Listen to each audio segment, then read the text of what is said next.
Chapter 2, Section 7, Digging Deeper, Earth's Continents.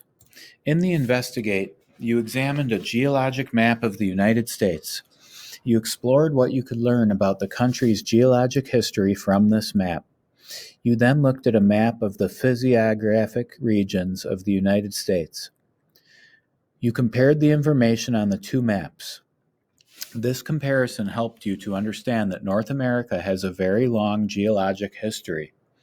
The same is true of Earth's other major continents. Rocks as old as 3 billion years are found on all of the continents. In some places, rocks almost 4 billion years old are still preserved. In earlier sections in this chapter, you read about the processes that shape the geology of the continents. These processes operate on timescales that are much shorter than the total span of geologic time. That is why the geology of continents is so complex. The processes have had so long to operate. Okay. Until the 1960s, most geologists thought that Earth's continents have always stayed in the same place. Geologists now know that the continents have moved relative to each other. One continent can be split apart into two or more continents. Two or more continents can collide to form a single continent. As you learned in the previous chapter, the processes that cause these changes in continents are called plate tectonics.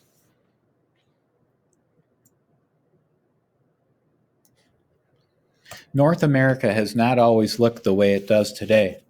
About 200 million years ago, North America was part of a single giant continent. You need to realize that 200 million years is a short time, geologically speaking. This giant continent was called Pangaea. Then Pangaea split apart. The pieces drifted apart from one another to form today's arrangement of continents. The present outline of North America is in a sense just an accident. It resulted from how Pangaea split apart. Figure 1 shows the generally accepted reconstruction of Pangaea in the Permian period of geologic time about 250 million years ago.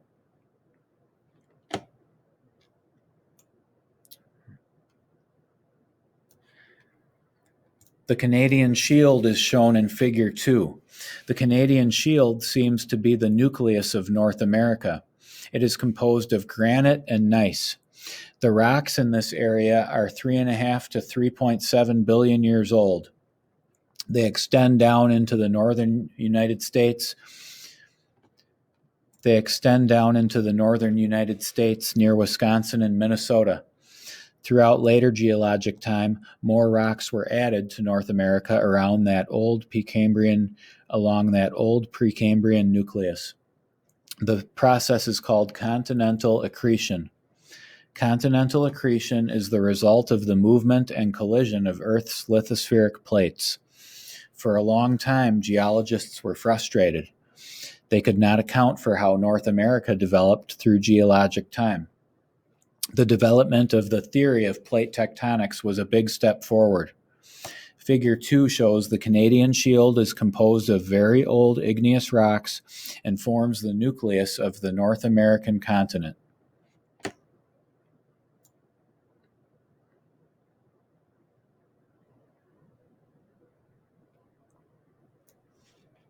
Figure 3 shows the Appalachian Mountains are a continuous range stretching from southern Canada to Georgia.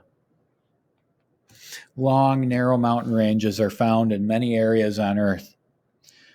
There are two major mountain ranges in North America. One is the Appalachian Mountain Range. It is located in eastern North America. The other one is the Cordilleran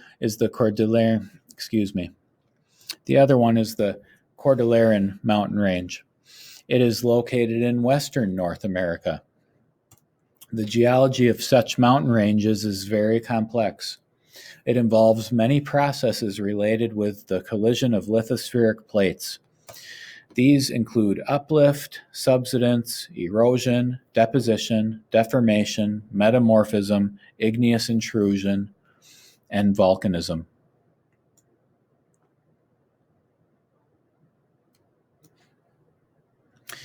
This looks a little bit stretched, like they need to, it looks like it's stretched vertically, like it's kind of oblong. And I think when they make a new edition of this book, they need to kind of bring it in a little bit so it's more of a perfect circle like the Earth is. Okay. Or it's a sphere, it's a globe. Okay. Between the major mountain ranges of North America, the crust is very stable.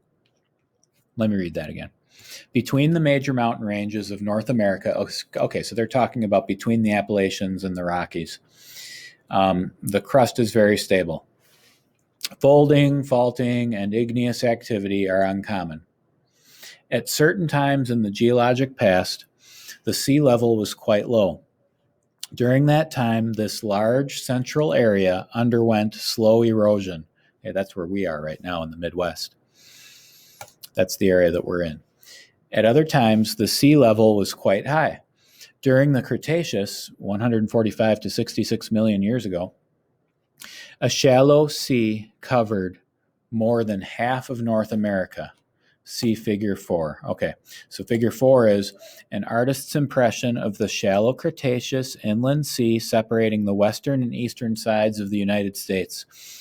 So, wow, so look at that. So there's that shallow sea separating the eastern and western. Okay. And I mean, it looks like there's even some in here too. This looks more like kind of deep ocean.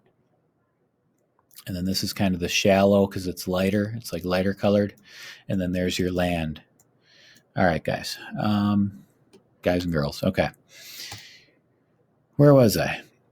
A shallow sea. Okay. During the Cretaceous, a shallow sea covered more than half of North America. See figure 4. It was no deeper than a few hundred meters. Sediment was eroded from the mountains to the east and west.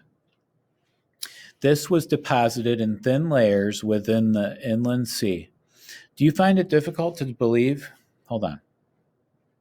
Do you find it difficult to believe that a sea covered North America? There is evidence for such a sea. Marine animals like mollusks have been found in flat-lying shales and limestones in places such as Iowa. And like we said before, even marine animals, fossils of marine animals in the limestone along Devil's Staircase in Janesville as well. So I should say Iowa and Wisconsin and other, Midwestern areas between the Appalachians and Rockies. So figure 4 is an artist's impression of the shallow Cretaceous inland sea separating the western and eastern sides of the United States. So this is an artist's interpretation. So that means the artist, they had some information and then they were asked to, or they may have done it on their own, or they were asked to create an interpretation of what this would look like years ago. And then it almost looks like a computer interpretation. I've seen these interpreted in drawings and paintings, and this one looks almost like a computer image. So, okay.